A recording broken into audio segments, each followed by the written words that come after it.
हरे कृष्णा। जगत गुरु शिला प्रभुपाद की जय।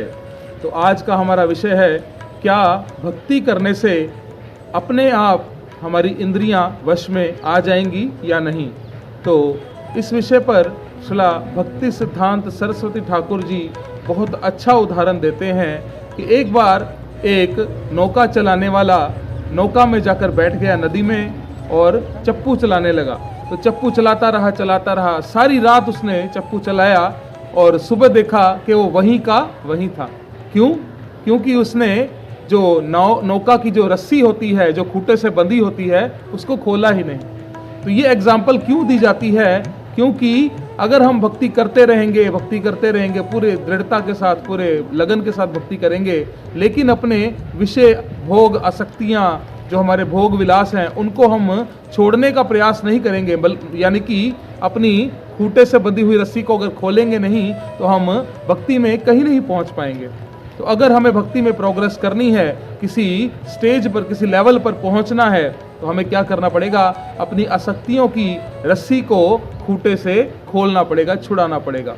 अब कुछ लोग यहाँ पर कह सकते हैं कि जो भगवत गीता में बताया गया है कि अगर हम हायर टेस्ट की ओर जाएंगे, यानी कि भक्ति करेंगे, तो लोअर टेस्ट अपने आप छूटता चला जाएगा। वो भी बात सही है, ऐसा होता है, लेकिन हमें क्या करना चाहिए? हायर टेस्ट जब तक नहीं मिल रहा, जब तक हम भक्ति में प्रोग्रेस नहीं कर रहे, तब तक लोअर टेस्ट से हमें बचना चाहिए, उससे दूरी बनाए रखनी चाहिए, उसको छोड़ने का प्रयास करना चाहिए। तो दोनों काम करने हैं, खूंटे से रस्सी भी खोलनी है और चप्पू भी चलाना है, तभी हम नौका में आगे बढ़ पाएंगे और इसी प्रकार हम भक्ति मार्ग में भी आगे बढ़ पाएंगे।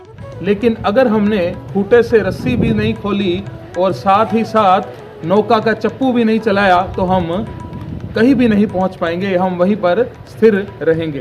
तो इसी प्रकार अगर हमें भक्ति में प्रोग्रेस करनी है, तो हमें क्या करना चाहिए? इन विषय भोग आसक्तियों से दूरी बनाकर रखनी चाहिए और कोशिश करनी चाहिए कि हम इनको छोड़ने का प्रयास करते रहें, जब तक हमें भक्ति में प्रोग्रेस नहीं मिलती। तो धीरे धीरे जैसे हायर टेस्ट आना शुरू हो जाएगा, भक्ति में आनंद की अनुभूति होगी और ऐसा एहसास होगा कि हम प्रोग्रेस कर रहे हैं, तब धीरे धीरे ये आसक्तियाँ अपने आप ही पूर्णता छूट जाएंगी। तो हमें ये प्रयास करना चाहिए ताकि हम इस भक्ति मार्ग में प्रगति कर सकें। जगत गुरु शिला प्रभुपाद की जय।